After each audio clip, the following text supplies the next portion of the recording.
Diddy. A lot is going on in regards to him and his children. Let's get into this video. Hey guys, it's Rob and Rolly. Hopefully you guys are all doing well today. Back again with another video. If you have not subscribed, click that button. It is daily and consistent content. Comment down below. Give this video a thumbs up and let's get into this. Now, TMZ are reporting on the updated relationship with Kanye West and Diddy, and for the fact that at a Rolling Loud festival that took place, Diddy watched Kanye perform and then really wanted to speak to him backstage and see how he was doing, get an updated, perspective on their relationship. Kanye West ignored Diddy, told his people, don't let him come at me, and he did not want to speak to him. So, this is very interesting that Kanye does not want to speak to Diddy, considering that a couple of years ago on a podcast, Kanye West did say that P. Diddy is a Fed and that he works with the government, which clearly has to be seen because he has so many weird relationships with the PD or the mayor in New York and etc. So to me it shows that Kanye West doesn't want to deal with this man.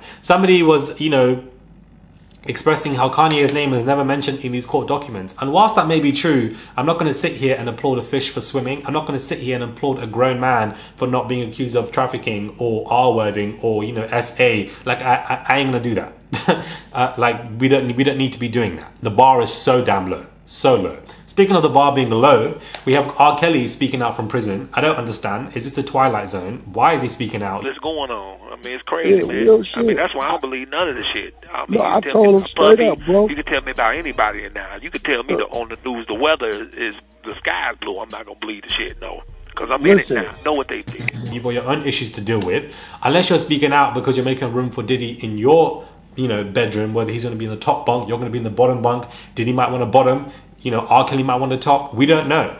So I don't understand why he's speaking out, giving his own two piece on this conversation. Worry about the fact that you don't have funds, you're broke, that you are pedo, and that you are rotting away in prison for your disgusting behavior, especially when it comes to Aaliyah. But to me, it is very bizarre, and I will try find the phone call and add some of it too, but he does speak to WAC 100, I believe, and it's just interesting that what his points may be. Al B is speaking out, and to me this is very confusing, guys. He is speaking out and he is sending a plea to his son Quincy, saying, come home, it is safe here, come here and be with me. But my thing is this: I don't like it when you have mothers or fathers who have children and they don't want to contact them privately, they want to make a social media show or event of it. Why do you need to do this? Why can't you just message them? Do you not have your son's number? Can you not message Quincy? Come home. Why are you going to go and do this whole social media bravado online? I don't understand. First and foremost. Second and foremost, as a father, for you to say to your child, come home safe from another man's house who took him in, is interesting to me. It shows that you weren't a good father in the first place. So let's start with accountability, with fathers and mothers who just don't look after their children, and then when they get older, they say, come home safe. But if it was come home safe, the home would have been safe and they wouldn't have left in the first place. So I don't understand why he would Albie say this. It makes Diddy not look good. And of course, Quincy, all of Diddy's children, especially his sons, they don't have a good father above their head. Diddy's a very dangerous man. Of course, they were in cuffs, embarrassed on national TV by Homeland Security for everybody to see. A former extra host, Tanika Ray, has come forth, and Tanika Ray is claiming, as a former dancer, that she has some horrific stories of P. Diddy. Very scary stories of P. Diddy. We all have stories. Seriously, we all have stories. Mine is horrific, and only 5 people know it. And I probably will never tell it. But since then, I've been like, yep. And I also am very intimately aware that you tell your truth and you become victimized over and over and over and over and over and over. And mind you, I then interviewed him many times. I have a lot of stories, y'all. I've been in Hollywood for 25 years, maybe longer, 30. I got a lot of stories. Unfortunately, maybe I'll write a book one day, but it just is so traumatizing that women just want to live every day and feel safe.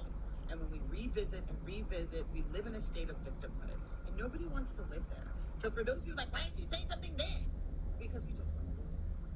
We want to be happy. We really want to forget the trauma. So there's that she will one day want to speak about them, but is, not sure when. And at this point, Miss Tanika Ray, please, if you have stories that are horrific about him and you want us, the public, to know, just speak on them. I don't like it when people dangle stories in our faces about Diddy. At this point, so much about P. Diddy has taken place and happened that you are safe, I believe, for you to be speaking. If Jaguar Wright and Gene Deal have been singing from the hills, I don't understand why she's dangling these horrific stories but then not speaking about it. Granted, it can be traumatic and you can have PTSD, but it can't be that traumatic if you've come to dangle them in our faces on social media videos and then stating that one day you might write a book about it. Like, if you would like to speak about your horrific stories, we would like to know. Of course, you are welcome to the table. Join us. We've been speaking about Diddy for a while now, but at the same time, don't dangle these stories like Albi does, because it's just very unnecessary to me and it doesn't make any sense. Radar Online are speaking about a mysterious white girl who disappeared or doesn't know where she is in regards to a live that Diddy had done with this particular girl, and how, you know, who is this girl? What is the connect? How does Diddy know her? You know, it looks like, you know, especially as he has been basically accused of trafficking, you know, you would want to know where this girl is. I just wish that we had the same energy for young black and brown girls and boys and how they've gone missing, and that, you know, we could have the same press for them, the same intention for them, but unfortunately they are just ignored and pushed away, and even by our own communities, and then the young children go astray as they get older. Now, Homeland Security are speaking out, and this is what I really want to get into. Let's break this down and what they are saying. In a statement to the New York Post, an officer with the Department of Homeland Security said, "We believe that there is a disturbing history of sex trafficking when it comes to Diddy. We are responding to concrete, detailed, explicit allegations. This is not random. We didn't choose his name out of a hat. We had allegations that we're following up on." Interesting. You have to understand that we didn't just decide on a whim to search his homes. A federal judge had to sign off. This isn't a witch hunt. So, you know, first and foremost, concrete allegations is very interesting to me. Why would they say that? But they also say when charges come down, we will get him wherever he is. This goes to show you guys that Homeland Security are not playing. It's a very scathing statement, and that they have concrete stuff on this man, and it's just not good news for him in any capacity. And everybody and everyone are still speaking out. There's still new people speaking out in regards to stories about him. This is a very strong worded statement from Homeland Security, and I want people to really understand this. And I think that when it comes to what could take place with Homeland and what they find, they literally just said, guys, when charges come down, we will get him. That means charges are coming. That means they have prepped stuff. So Joe Budden was right to an extent when, if Homeland are coming in, which is what I've been saying, Homeland are coming into your home, raiding you, they have charges. A judge has signed things off. They are ready to throw it down, but they will obviously want to do a raid to see what is going on. So basically, count your days, your numbers, your nights, Diddy, because when charges come to you, you will be indicted and things will have gone left. My question is, why hasn't this man left the country? I don't understand. Subscribe to the channel, click that button. It is daily and consistent content. Comment down below, give this video a thumbs up, and I will catch you guys soon for another video.